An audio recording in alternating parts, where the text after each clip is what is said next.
तो हम हमारे एक तो हमारे गाना मुस्कुराते हैं वृंदावन वाले, अरे हमारे मोहन भी बड़े मुस्कुराते हैं, तेरी मधुर मधुर मुस्कुराइयां। चलो एक बार जोरदार अभिनंदन हमारे मोहन यादव जी के लिए। बड़े तेजस्वी, यशस्वी, ऊर्जावान हमारे कार्यक्रम में मुख्यमंत्री है मध्य प्रदेश, हृदय प्रदेश है हमारा, और महाकाल की नगरी से आते हैं। जोरदार अभिनंदन। अरे ताली को फिर जोर से बजाओ, ऐसे चेतन रहो। हमारे बाबा लोग तो जो है वो दंडी स्वामी है ना, उनके हाथ में डंडा है, आप लोग तो अपना झंडा लेके बैठे हुए हो।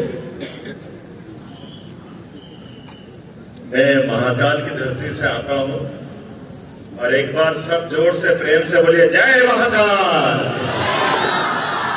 हम सबका सौभाग्य है आज का दिन, खास करके हरिद्वार के लिए, मेरे लिए भी अलग प्रकार का दिन है। और ये स्वामी विवेकानंद ने जो कहा था कि 21वीं शताब्दी भारत की उत्कर्ष की शताब्दी होगी, उसके ये लक्षण दिखाई दे रहे हैं हमारे सबके आदरणीय। और ऐसा लगता है कि भारत के वास्तव में रक्षा मंत्री है, जो दुनिया में 200 देश है, वो हमारे रक्षा मंत्री, हमारे प्रधानमंत्री को देख के लालायित होते हैं। वो अपने मन में लाते, काश हमारे ऐसे प्रधानमंत्री हो, काश हमारे ऐसे रक्षा मंत्री हो। ऐसे रक्षा मंत्री के लिए जोरदार तालियां बजाइए माननीय राजनाथ सिंह जी के लिए, हमारे सबके लिए गौरव। और योग के क्षेत्र सहित सभी मामले में भारतीय संस्कृति की पताका को फहराने वाले हमारे यशस्वी योग गुरु परम पूज्य स्वामी रामदेव जी महाराज के लिए करतल ध्वनि से अभिनंदन करें। हम सबके लिए कई कई क्षेत्रों में और कितनी चुनौतियों का सामना करते हुए महाराज जी ने अपने सबके सामने अपनी भगवा पताका फहराते हुए एहसास कराया है कि अंततः हमारे अपने प्राचीन दर्शन में, प्राचीन विश्वास में जो विश्वास है वो सार्थक सिद्ध हुआ है।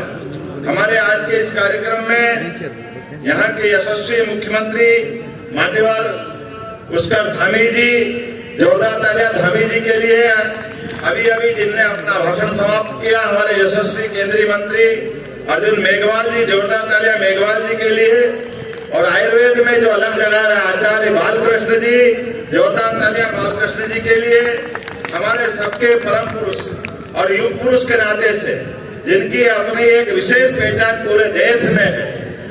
मैं तो ये पूरा कार्यक्रम एक विशेष निगाह से देख रहा महाराज जी, मेरा सौभाग्य है। मैं अवंतिका से आता हूँ, अयोध्या, मथुरा, माया, काशी, कांची, अवंतिका, पुरी, द्वारा, वतिष्ठ, सप्तैति, मोक्षदायिका, ऐसी 7 पवित्रतम नगरियों में से एक अवंतिका। और उसी में हमारी ये धारा नगरी, जिसको हम माया नगरी में आज मान के चलता हूँ कि परमात्मा की दया से गंगा भी आज प्रसन्न हो रही होगी। एक धारा का विशेष क्षण हमारे बीच आया है, जिनने हमें अपनी शिक्षा की इस पुण्य धरा से जोड़ने का प्रयास किया है।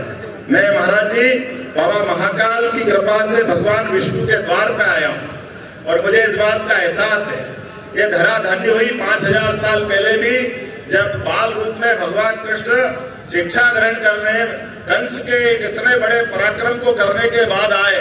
और हमारे समाज की विशेषता भी है कि कंस जैसी महाशक्ति को पराभव करने के बाद भी समाज ने कहा कि ये भगवान कृष्ण की शिक्षा दीक्षा होना चाहिए। और शिक्षा दीक्षा के लिए आचार्य सांदीपनि के आश्रम में 5000 साल पहले भी वो शिक्षा ग्रहण करने आए। और शिक्षा भी कैसी होती है, 14 विद्या, 64 कला। आज भी पूरे दुनिया की शिक्षा की सारी व्यवस्था को देख ले तो 64 कला और 14 विद्या के बारे में अभी समाज बहुत पीछे है। तो हमारी अपनी प्राचीन शिक्षा की जो विशेषता को लेकर के दुनिया हमको तब भी चमत्कृत रूप से देखती थी, और आज भी नई शिक्षा नीति हम लागू कर रहे हैं। तो कमोबेश वही भावना यशस्वी प्रधानमंत्री की है और नई शिक्षा नीति की है कि विद्यार्थी का सर्वांगीण विकास हो, और विकास में समाज और समूची मानव सृष्टि की संभावना है, वो समूची प्रकार से उसको सुव्यवस्थित करते हुए मानवता के उत्कृष्ट मापदंडों को पुनर्स्थापित करना है। हमारी सनातन संस्कृति गुरु और गुरुकुल दोनों की महिमा बताती है। त्रेता युग में भगवान श्री राम, द्वापर में भगवान श्री कृष्ण ने गुरुकुल में अपनी जीवन की प्रारंभिक शिक्षा प्राप्त की, ज्ञान प्राप्त किया। मध्य प्रदेश का सौभाग्य है कि हम भगवान कृष्ण की उस शिक्षा स्थली वाले राज्य के नाते से भी जानते हैं। तो मैं महाराज जी से निवेदन करना चाहूंगा, महाराज जी आपके इस आश्रम के इस गुरुकुल के बाद मध्य प्रदेश की सरकार के माध्यम से भी आपको निमंत्रण दे रहा हूँ। निश्चित रूप से आप भविष्य में उज्जैन या हमारे अपने मध्य प्रदेश को गौरवान्वित करिए, जहाँ पर ये गुरुकुल की पूरी महिमा और ये सारे प्रकल्प चलाने के लिए निश्चित रूप से आप अपना अगला केंद्र हमारा मध्य प्रदेश बनाएंगे। मैं आपको भावपूर्ण निमंत्रण दे रहा हूँ और आप इसमें शीघ्रता करेंगे, ये आपसे अपेक्षा करता हूँ।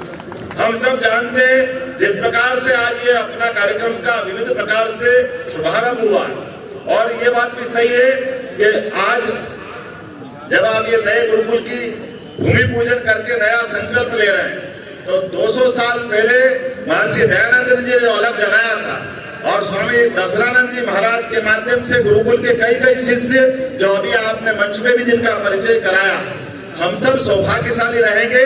ये जो गुरुकुल निश्चित रूप से अपने अभीष्ट उद्देश्य की प्राप्ति करेगा। और खास करके मैं फिर दोबारा बोलना चाहता हूं कि नई शिक्षा नीति के माध्यम से हमने गुरुजी अपने पाठ्यक्रम में भी उन सारी बातों को स्थान दिया है।